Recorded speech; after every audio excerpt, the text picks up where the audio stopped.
Partie 15 de l'art de vivre. La stabilité émotionnelle. L'équilibre émotionnel ne signifie pas l'absence de troubles, il désigne la faculté de retrouver un état de calme après la tempête. Être stable, c'est savoir revenir à soi lorsque quelque chose en nous s'agite. Ce n'est pas une insensibilité, mais une plasticité. Une personne stable ne ressent pas moins que les autres, elle ressent autant, parfois plus intensément, mais son système intérieur parvient à amortir le choc, à rétablir un certain ordre, à retrouver la juste mesure entre tension et détente. Ce retour progressif vers un état d'équilibre, c'est ce qu'on appelle la résilience émotionnelle. Elle ne relève ni de la froideur ni de la volonté pure, elle résulte d'un dialogue constant entre le corps, le cerveau et la conscience. Le cerveau humain est construit comme un orchestre. Au centre, le système limbique joue la partition des émotions, l'amygdale détecte le danger, l'hippocampe mémorise les expériences, l'hypothalamus module les réactions du corps. Ce trio réagit à la moindre variation de notre environnement, un ton de voix, une lumière trop vive, une odeur familière peuvent déclencher une réaction avant même que nous ayons eu le temps d'y penser. Puis entre en scène le cortex préfrontal, le chef d'orchestre chargé de la coordination. C'est lui qui évalue, qui relativise, qui planifie la réponse la plus adaptée. Quand les deux communiquent harmonieusement, l'émotion conserve sa fonction première, informer. Elle indique un besoin, une limite, un désaccord, une peur, une joie. Elle circule. Elle ne sature pas le système. Mais ce dialogue peut facilement se rompre. Le manque de sommeil, le stress chronique, la fatigue physique, ou même une surcharge d'informations altèrent la capacité du cortex préfrontal à moduler la réponse limbique. L'émotion prend alors le dessus. La réaction devient disproportionnée, un simple retard déclenche une colère vive, une remarque anodine blesse comme une attaque, un imprévu se transforme en menace. Nous perdons la mesure. La stabilité émotionnelle consiste précisément à maintenir la communication entre ces deux pôles, l'instinct et la conscience. Elle suppose de reconnaître ce qui se joue à l'intérieur avant que cela ne déborde à l'extérieur. Pour comprendre la régulation émotionnelle, il faut d'abord revenir à son rôle biologique. L'émotion n'est pas une faiblesse, c'est un signal adaptatif. Elle prépare le corps à agir, la peur mobilise l'énergie musculaire pour fuir, la colère renforce la puissance physique pour s'opposer, la joie favorise la sociabilité et la coopération. Ces réactions sont anciennes, elles nous viennent des premiers mammifères. Mais l'humain a développé une particularité, la capacité de mettre à distance l'émotion, de la penser, de l'observer. C'est ce qu'on appelle la métacognition émotionnelle. Cette compétence ne s'acquiert pas spontanément, elle se cultive. Elle dépend de l'éducation, de la sécurité affective, de l'expérience relationnelle et du contexte social. Elle représente la frontière entre le réflexe et la conscience. Sur le plan physiologique, l'équilibre émotionnel repose aussi sur des rythmes internes. Le système nerveux autonome, partagé entre ces deux branches sympathiques et parasympathiques, régule en permanence notre niveau d'activation. Le premier prépare à l'action, le second à la récupération. Dans un organisme sain, ils s'alternent naturellement, tension puis relâchement, veille puis repos, effort puis détente. Mais dans les modes de vie actuels, ce balancier reste souvent bloqué du même côté, l'activation permanente. Trop de sollicitations, trop de lumière, trop de bruit, trop d'alertes maintiennent le système en vigilance constante. Or un corps qui ne redescend jamais finit par s'épuiser. Et un système nerveux épuisé ne peut plus réguler les émotions. D'où la fatigue nerveuse, l'irritabilité, les réactions démesurées à de petites choses. Ainsi, la stabilité émotionnelle n'est pas qu'un effort de volonté. Elle est un état physiologique qui dépend de l'hygiène de vie. Un sommeil régulier, une alimentation riche en nutriments essentiels, une activité physique modérée et une exposition suffisante à la lumière naturelle favorisent la synchronisation des rythmes biologiques. Ces variables simples améliorent directement la régulation émotionnelle. Les études en neuropsychologie confirment que la privation de sommeil ou le déséquilibre alimentaire altère le fonctionnement du cortex préfrontal, rendant les émotions plus intenses et plus difficiles à contrôler. L'équilibre émotionnel commence donc dans le corps, avant même la pensée. Il n'existe pas de stabilité mentale durable sans équilibre physiologique. À ce niveau, la stabilité peut être comparée à l'amortisseur d'un véhicule. Plus il est en bon état, plus il absorbe les irrégularités de la route. Le choc ne disparaît pas, mais il ne déséquilibre pas l'ensemble. Si l'amortisseur est usé, le moindre obstacle devient violent. De la même manière, lorsque notre organisme est fragilisé, nos réactions deviennent brutales, nos ressentis amplifiés, nos émotions difficiles à maîtriser. C'est pourquoi la santé physique, souvent négligée lorsqu'on parle de psychologie, constitue l'un des piliers invisibles de la stabilité émotionnelle. Cette idée peut sembler évidente, mais elle est souvent oubliée dans une société qui valorise le mental au détriment du corps. On cherche la sérénité dans la méditation, la philosophie, la rationalisation, tout en négligeant le sommeil, la nutrition, ou le simple rythme de respiration. Pourtant, un mental apaisé naît d'un organisme équilibré.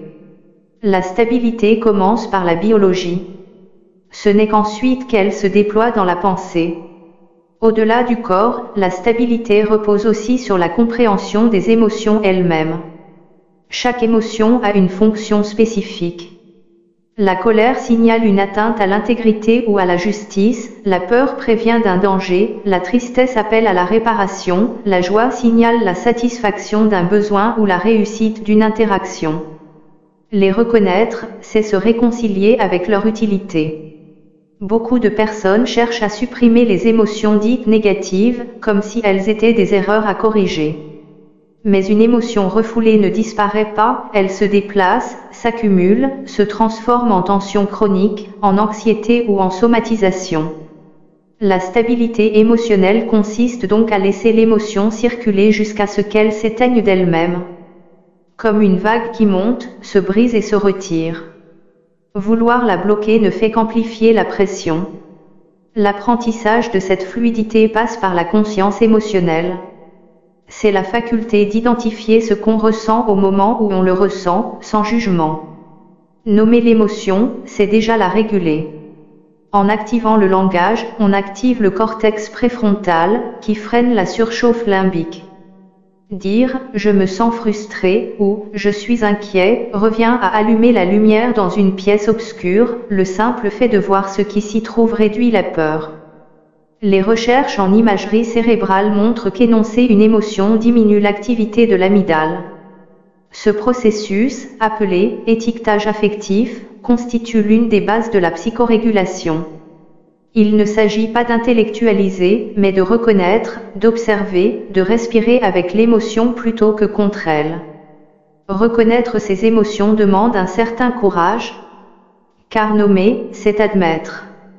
Admettre la peur, c'est reconnaître la vulnérabilité, admettre la colère, c'est reconnaître l'impuissance, admettre la tristesse, c'est reconnaître la perte. Mais cette lucidité est la condition de toute transformation. Ce que l'on nie nous domine, ce que l'on regarde perd de son pouvoir. La stabilité ne vient pas de l'évitement, mais de la traversée. Elle naît de la capacité à rester présent dans l'émotion, sans la fuir ni la nourrir. Cette posture d'observation peut être cultivée par la méditation, la respiration consciente, ou simplement par un retour régulier à soi dans la journée, quelques instants pour sentir comment on se tient, comment on respire, quel ton prend notre voix. Ces gestes simples réactivent le lien entre corps et conscience. Ils rappellent au cerveau que l'émotion n'est qu'un passage. En ralentissant le rythme, on permet au système nerveux de se recalibrer. C'est un entraînement, plus on le pratique, plus la capacité de retour au calme devient rapide. La stabilité émotionnelle, comme tout apprentissage, repose sur la répétition. Mais l'équilibre intérieur ne dépend pas uniquement de soi. Il s'enracine dans la relation à l'autre. Le cerveau humain est profondément social, il s'est construit dans la coopération. Lorsqu'il perçoit la bienveillance d'autrui, il libère de l'ocytocine, hormone de l'attachement et de la sécurité. Cette substance diminue le taux de cortisol, l'hormone du stress, et favorise la détente musculaire. En d'autres termes, la simple présence d'un regard empathique régule notre système émotionnel. À l'inverse, l'isolement prolongé ou les relations instables entretiennent une hypervigilance qui érode la stabilité intérieure. L'équilibre affectif n'est pas une affaire de solitude maîtrisée, il repose sur des liens fiables. Nous ne devenons pas stables seuls, nous apprenons à l'être à travers les autres. Les relations solides fonctionnent comme des régulateurs émotionnels. Elles offrent un espace où l'on peut déposer ses affects sans crainte d'être jugé. Dans un lien sain, l'émotion circule, se décharge, s'apaise. Ce processus n'a rien de mystique, il est biologique. Lorsqu'une personne en détresse reçoit une réponse empathique, son rythme cardiaque se stabilise, sa respiration s'allonge, la tension artérielle baisse. Le corps comprend qu'il n'est plus seul face au danger. La stabilité émotionnelle se nourrit donc autant de physiologie que de relations. C'est une corrégulation, un ajustement réciproque entre deux systèmes nerveux. Cette vérité, simple et universelle, a été oubliée dans des sociétés qui valorisent l'autonomie absolue. On nous apprend à être fort, indépendant, rationnel, à ne rien devoir à personne. Pourtant, la résilience émotionnelle s'appuie sur le soutien. L'équilibre individuel n'existe qu'à l'intérieur d'un réseau relationnel. Le psychisme humain est un système ouvert, il a besoin de résonance. Se stabiliser, c'est donc aussi apprendre à demander de l'aide, à exprimer ses besoins, à reconnaître quand quelque chose déborde. La stabilité émotionnelle n'est pas un état figé. C'est un mouvement permanent d'ajustement entre l'intérieur et l'extérieur, entre le corps et l'esprit, entre soi et les autres. Elle ressemble davantage à une respiration qu'à un mur. Respirer, c'est accepter d'inspirer et d'expirer, être stable, c'est accepter de ressentir et de se rééquilibrer. Chaque déséquilibre devient alors une occasion d'affiner la conscience. La vie émotionnelle n'est pas un problème à résoudre, mais un flux à apprivoiser. Et peut-être est-ce là le premier enseignement de la stabilité, comprendre qu'elle n'est pas la suppression de l'émotion, mais son intégration. Elle ne supprime pas la vague, elle apprend à surfer. Elle ne nie pas le tumulte, elle s'y accorde. Ainsi, la paix intérieure n'est pas l'absence de bruit, mais la capacité à entendre sans être emporté. La stabilité émotionnelle ne se résume pas à un tempérament calme, c'est une compétence qui se développe à travers l'expérience et l'attention.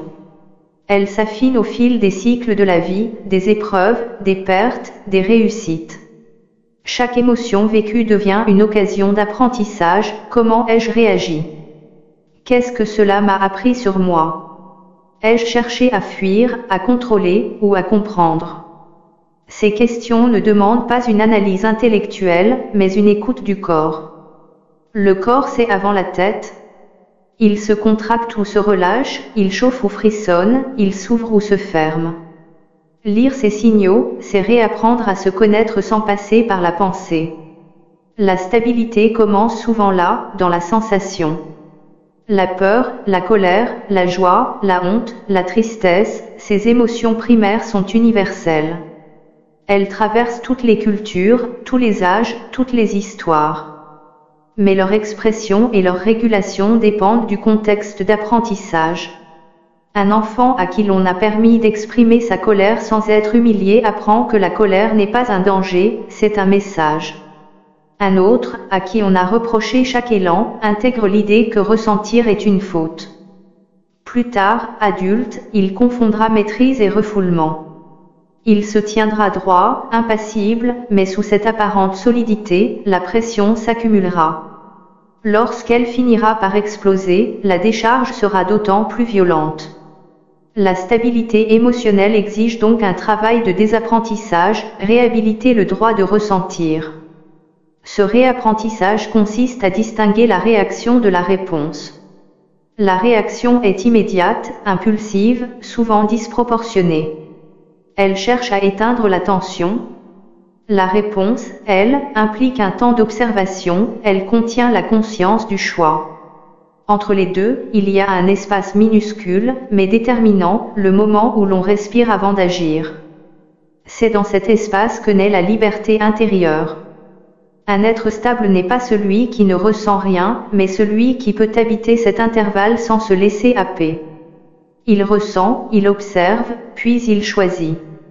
Cette fraction de seconde, souvent imperceptible, est le véritable terrain de la maîtrise émotionnelle. Les neurosciences confirment que cette compétence s'entraîne. Des pratiques simples, comme la respiration lente, la cohérence cardiaque ou la méditation de pleine conscience, renforcent les connexions entre le cortex préfrontal et le système limbique. Autrement dit, elles améliorent la capacité du cerveau à tempérer ses propres réactions. Ce n'est pas une abstraction spirituelle, c'est une plasticité mesurable. Après quelques semaines de pratique, les zones liées au contrôle de l'attention et à la régulation affective deviennent plus actives et plus connectées. La stabilité n'est pas un don, c'est un entraînement physiologique. Elle s'acquiert par la répétition des micro-ajustements quotidiens. Ce processus s'apparente à celui de l'équilibre physique. Un funambule ne reste pas immobile sur son fil, il oscille en permanence. Ses bras se déplacent, ses muscles se contractent et se relâchent sans cesse. Vu de loin, il paraît stable, en réalité, il compense à chaque instant. La stabilité émotionnelle fonctionne de la même manière. Ce n'est pas un état fixe, mais un ajustement constant. Le déséquilibre fait partie du mouvement, il en est la condition. Chercher la paix absolue, sans variation, reviendrait à chercher une mort symbolique. La vie, par essence, est oscillation. Dans notre époque d'instantanéité, cette idée semble étrangère. On voudrait des solutions immédiates, apaiser une angoisse en un clic, faire disparaître la tristesse en quelques jours, retrouver la motivation en suivant une méthode. Mais l'équilibre ne se décrète pas, il se cultive. Il s'enracine dans la lenteur, dans la répétition, dans le soin discret que l'on apporte à soi-même. La stabilité émotionnelle, c'est aussi la patience, celle de laisser les choses se déposer avant de juger. Car toute émotion, lorsqu'elle est observée sans précipitation, finit par se transformer. Cette patience demande une forme de maturité. L'enfant vit dans l'immédiateté, il veut apaiser la tension tout de suite. L'adulte stable, lui, accepte la frustration temporaire, parce qu'il sait que l'apaisement durable viendra plus tard. Cette différence entre le besoin de soulagement et la recherche de stabilité marque le passage à la maturité émotionnelle. Elle correspond à la construction d'un moi solide, capable de différer l'action pour préserver la cohérence. C'est une forme d'autonomie, ne plus dépendre entièrement du contexte pour se sentir bien. Mais il ne s'agit pas d'un isolement. L'autonomie n'exclut pas l'interdépendance. Au contraire, elle la rend plus saine. Une personne émotionnellement stable ne s'accroche pas à l'autre pour se réguler, mais elle sait accueillir le soutien sans le confondre avec une béquille. Elle ne cherche pas à contrôler, mais à coopérer. Dans une relation équilibrée, chacun devient le régulateur partiel de l'autre, sans s'y perdre. C'est ce qu'on appelle la corégulation consciente, reconnaître que nos émotions résonnent, s'influencent et se stabilisent mutuellement, sans que cela n'entraîne de fusion. Deux systèmes nerveux qui communiquent en confiance trouvent ensemble un rythme plus stable que séparément. Le lien social agit donc comme une véritable thérapie naturelle. Le simple fait d'être entendu, compris ou touché crée un signal de sécurité pour le cerveau. Cette sécurité diminue la vigilance du système limbique, libère des endorphines et rétablit le fonctionnement du cortex préfrontal. Voilà pourquoi une conversation sincère, un geste de tendresse ou même une présence silencieuse peuvent apaiser des tensions que la raison seule ne saurait dissoudre. La stabilité émotionnelle se construit aussi dans la qualité du tissu humain qui nous entoure. Les sociétés qui favorisent la cohésion, la solidarité et l'écoute mutuelle produisent des individus plus stables, plus empathiques, plus résilients. Inversement, l'isolement, la compétition permanente et l'injonction à la performance amplifient les dérèglements affectifs. Le monde moderne entretient une confusion profonde entre intensité et vitalité. On croit que vivre pleinement, c'est ressentir fort, que la passion, la colère ou l'euphorie sont les preuves d'une existence riche. En réalité, cette recherche de l'intensité constante épuise le système nerveux. Elle crée une dépendance à la stimulation, comparable à une addiction. Chaque pic émotionnel est suivi d'une chute, et cette alternance finit par fragiliser le corps comme l'esprit. La stabilité, à l'inverse, rétablit une énergie durable, non pas l'excitation, mais la présence. Une présence pleine, tranquille, vigilante, capable d'agir avec discernement plutôt que de réagir dans la précipitation. Il est difficile de défendre cette idée dans un monde qui glorifie l'agitation. La publicité, les réseaux, les modes de vie urbains entretiennent une tension permanente, il faut vibrer, produire, consommer, ressentir. Le calme devient suspect, il est perçu comme une absence de vitalité. Pourtant, c'est dans le calme que naissent la créativité, la mémoire, la lucidité. Le cerveau, lorsqu'il n'est plus saturé, retrouve sa capacité d'intégrer les expériences. Le silence n'est pas vide, il est fertile. La stabilité émotionnelle, loin d'être un renoncement, est une force discrète qui rend tout le reste possible. Cette force ne s'impose pas, elle se construit pas à pas. Elle naît d'une discipline douce, reconnaître les signaux précoces de la tension, accepter de faire une pause, respirer, s'éloigner d'un écran, marcher, boire de l'eau, revenir à des gestes simples. Ces micro-ajustements répétés forment une trame invisible qui soutient le calme intérieur. Ce n'est pas spectaculaire, mais c'est efficace. De la même manière qu'un instrument de musique se désaccorde légèrement chaque jour, notre équilibre émotionnel nécessite d'être accordé régulièrement. Ignorer ces désajustements conduit tôt ou tard à la dissonance, irritabilité, impatience, anxiété. Être stable, c'est accorder son instrument avant qu'il ne crie faux. Une autre dimension de la stabilité tient à la cohérence entre valeurs, pensées et comportements. Le déséquilibre émotionnel naît souvent d'un conflit intérieur, dire oui quand on pense non, se taire quand on voudrait parler, faire semblant d'aller bien alors qu'on s'épuise. Ce décalage entre l'intérieur et l'extérieur crée une tension sourde, une forme de dissonance cognitive. À long terme, elle mine l'estime de soi et génère un malaise chronique. Retrouver la stabilité suppose donc d'aligner ses actes sur ses convictions, de réduire l'écart entre ce que l'on ressent et ce que l'on exprime. L'authenticité devient alors un facteur de santé émotionnelle. Cet alignement ne signifie pas l'impulsivité. Il ne s'agit pas de dire tout ce qu'on pense, mais d'ajuster sa parole à la vérité du moment. L'authenticité mature et nuancée, elle conjugue sincérité et discernement. Elle exprime sans agresser, elle pose des limites sans rompre. Dans ce juste ton se trouve la stabilité relationnelle. Une émotion exprimée avec clarté et respect perd sa charge destructrice. Elle devient information, pas explosion. C'est là tout l'art de la communication émotionnelle, traduire le ressenti en langage humain. L'éducation émotionnelle, encore marginale dans les systèmes scolaires, représente pourtant une clé majeure pour la santé psychologique. Apprendre à reconnaître, nommer et réguler ses émotions dès l'enfance réduirait considérablement les troubles anxieux et les comportements agressifs à l'âge adulte. Cette éducation ne repose pas sur des leçons théoriques, mais sur la modélisation, voir un adulte traverser calmement une contrariété, accueillir une frustration, reconnaître une erreur. Les enfants apprennent moins par ce qu'on leur dit que par ce qu'ils observent. Une société émotionnellement stable commence par des adultes stables. La stabilité n'est donc pas un privilège de caractère. Elle se transmet, se construit, se cultive.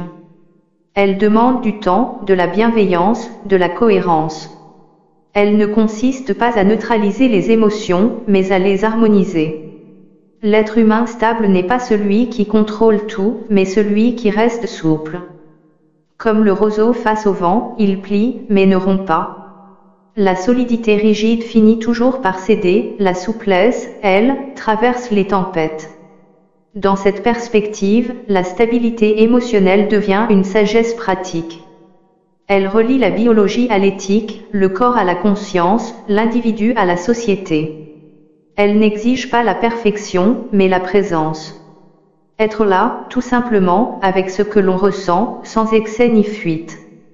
Cette posture humble transforme profondément la manière de vivre. On cesse de se battre contre soi. On apprend à se comprendre. L'émotion cesse d'être un adversaire, elle devient un langage. Et plus on comprend ce langage, moins il crie. La stabilité n'est pas la fin du mouvement. Elle en est la maîtrise subtile.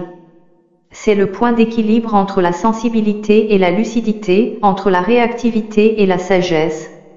Elle ne se gagne pas une fois pour toutes, elle se cultive chaque jour, à travers des gestes simples, des choix cohérents, des respirations conscientes.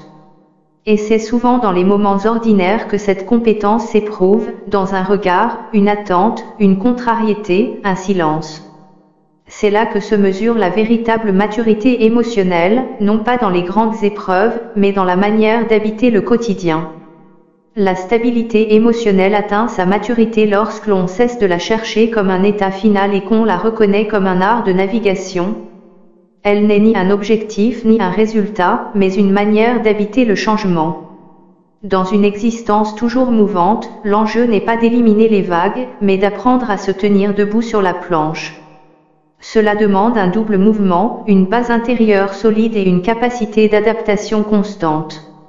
Ces deux forces, ancrage et flexibilité, forment le cœur de la stabilité émotionnelle. L'ancrage, d'abord, renvoie à la connaissance de soi.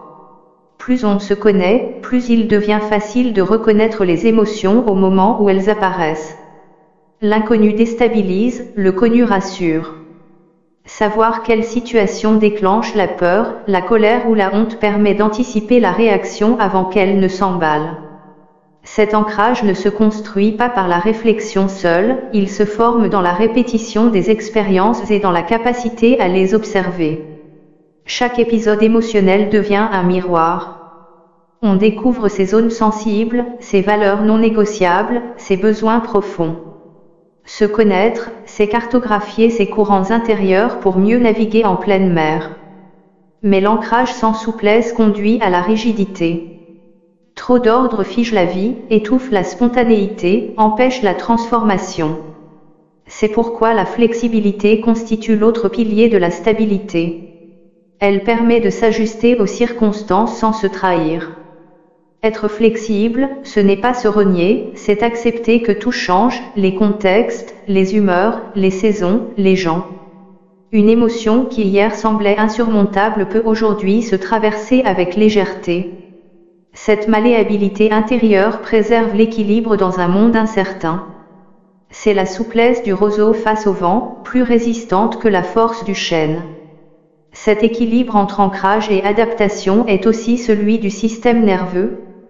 Lorsque le stress augmente, l'organisme doit pouvoir activer la mobilisation sans se bloquer dans la tension. Quand le danger passe, il doit pouvoir redescendre. Beaucoup de troubles émotionnels proviennent d'une incapacité à revenir au calme, le corps reste figé dans l'alerte. Apprendre à redescendre devient alors un exercice quotidien. Le souffle lent, la marche en pleine conscience, la relaxation musculaire ou le contact avec la nature aident le système parasympathique à reprendre le dessus. C'est un retour physiologique à la stabilité. La sérénité n'est pas une idée, c'est un état du corps. Dans ce sens, la stabilité émotionnelle rejoint une écologie de l'existence. Elle implique de respecter ses cycles, ses limites, ses besoins. Vivre contre son rythme, c'est forcer le système, vivre avec lui, c'est l'harmoniser.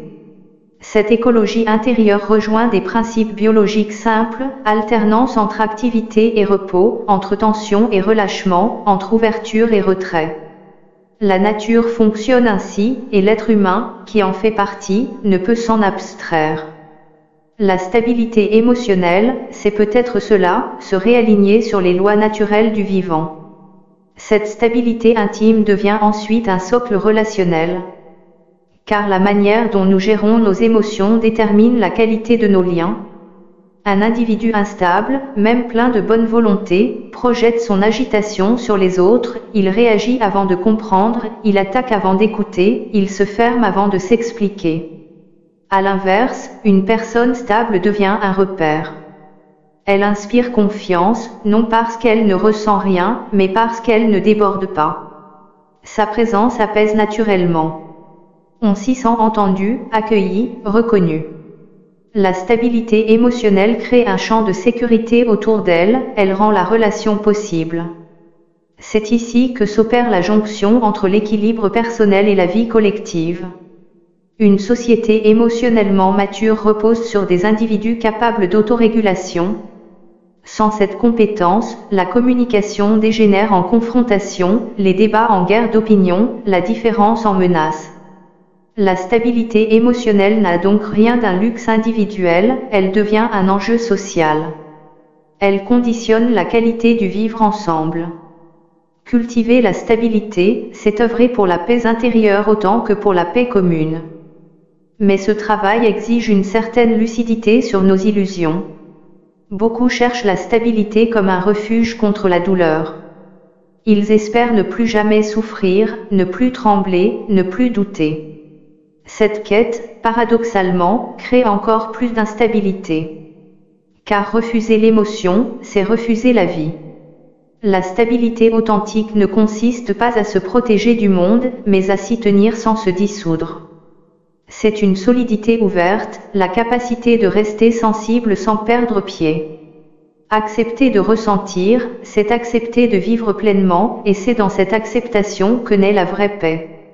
La résilience s'enracine dans cette attitude, accueillir l'épreuve comme un mouvement, non comme une condamnation.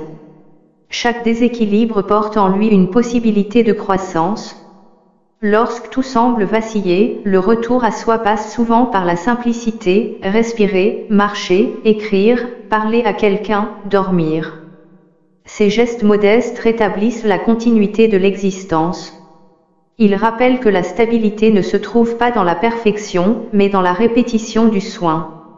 Se stabiliser, c'est prendre soin de soi comme d'un organisme vivant, pas comme d'un concept moral.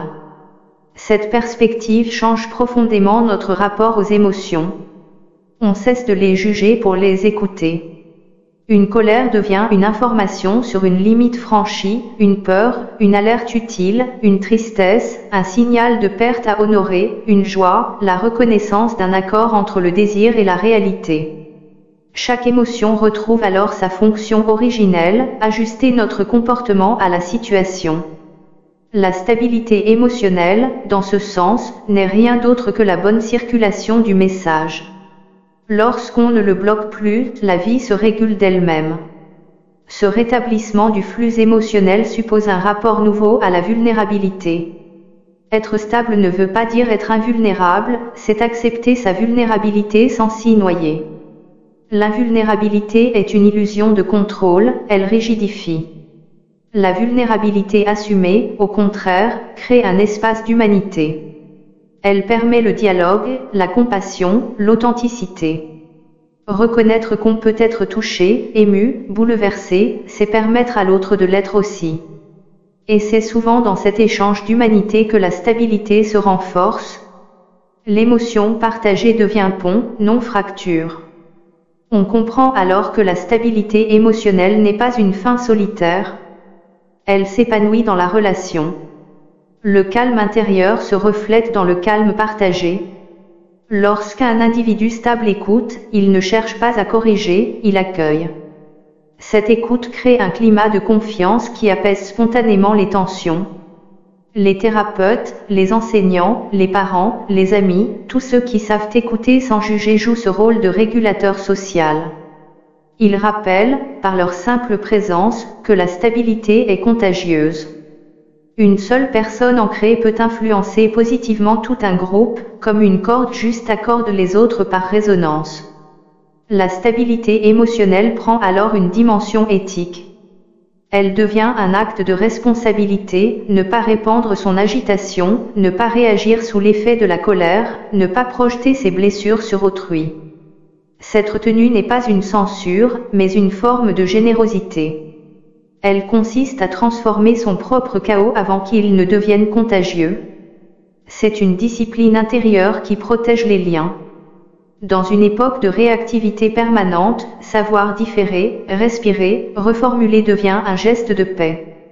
Ce n'est pas de la passivité, c'est de la maîtrise. Cette maîtrise n'a rien de froid. Elle ne nie pas la sensibilité, elle la canalise. L'émotion, contenue mais non refoulée, devient force créatrice.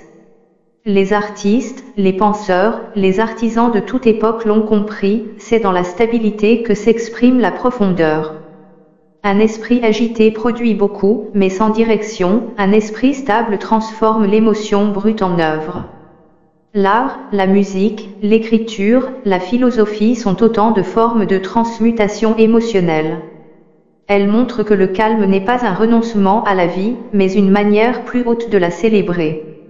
La stabilité émotionnelle ouvre aussi sur une compréhension plus large de la condition humaine. Elle révèle que l'être humain n'est pas un être de constance, mais d'équilibre mouvant. Comme la flamme d'une bougie, il tremble sans s'éteindre. Sa lumière tient justement dans cette oscillation. Chercher à la figer, ce serait l'éteindre. L'art de vivre consiste alors à accepter cette impermanence, à s'y accorder plutôt qu'à la combattre. On découvre qu'il n'y a pas de stabilité sans mouvement, pas de paix sans tension, pas d'harmonie sans contraste. L'émotion devient alors le tissu même de la vie consciente. En atteignant cette compréhension, la stabilité prend un sens plus spirituel, au sens large du terme, non religieux, mais existentiel. Elle relie le corps, l'esprit et le monde dans une même continuité. On ne cherche plus à tenir, mais à circuler. On ne cherche plus à contrôler, mais à participer. On devient fluide. Cette fluidité, loin d'être mollesse, est l'expression la plus aboutie de la force. Elle permet d'accueillir la joie sans s'y accrocher, la douleur sans s'y perdre, la peur sans s'y soumettre. C'est la liberté intérieure, celle d'être pleinement vivant, sans être dominé par ce que l'on vit. Dans cette perspective, chaque émotion devient un message de la vie en nous. L'entendre, c'est collaborer avec elle. La refuser, c'est s'épuiser contre ce qui est. L'humain stable ne se bat plus contre la réalité, il cherche à l'épouser. Il ne fuit plus les tempêtes, il ajuste sa voile. Et c'est ce réalisme lucide qui lui permet d'avancer avec sérénité. La stabilité émotionnelle n'est pas une utopie, c'est une forme d'intelligence naturelle, que chacun peut retrouver en revenant à la simplicité du vivant. Ainsi, la stabilité émotionnelle devient le pont entre la biologie, la psychologie et la philosophie. Biologique, parce qu'elle s'enracine dans le corps et ses rythmes. Psychologique, parce qu'elle dépend de la conscience et de la relation. Philosophique, enfin, parce qu'elle interroge le sens même de l'équilibre dans une existence traversée par le changement. Elle réunit ce que la modernité a séparé, le corps et l'esprit, la raison et l'émotion, le soi et le monde. Dans cet alignement, la vie retrouve sa cohérence.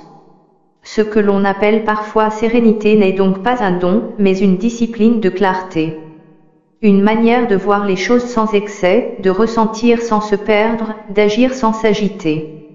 Ce calme lucide devient une force, une forme de présence. Elle ne fait pas de bruit, mais elle rayonne. Elle influence sans imposer, apaise sans dominer. Et c'est peut-être là la plus belle définition de la stabilité émotionnelle, une force tranquille qui ne cherche pas à convaincre, mais à comprendre. Lorsque cette compréhension s'enracine, elle transforme aussi la manière d'être avec les autres. On découvre que la stabilité ne se cultive pas seulement pour soi, mais pour tout ce qui vit autour. Une émotion régulée, une parole apaisée, un geste bienveillant participent à l'équilibre collectif. Chaque être stable devient un point d'ancrage dans le réseau humain, un centre de gravité qui aide les autres à se recentrer. C'est dans cette dimension relationnelle que la stabilité prend tout son sens, elle n'est pas fermeture, mais ouverture. Et c'est précisément là que s'annonce la partie 16. L'attention au présent. Comprendre que l'équilibre intérieur n'est jamais dissocié du lien qui nous relie aux autres. Car si la stabilité émotionnelle est un mouvement intérieur, la nature relationnelle de l'humain en est la continuité naturelle, la manière dont nos émotions, nos besoins et nos équilibres se tissent dans le vaste champ des relations vivantes.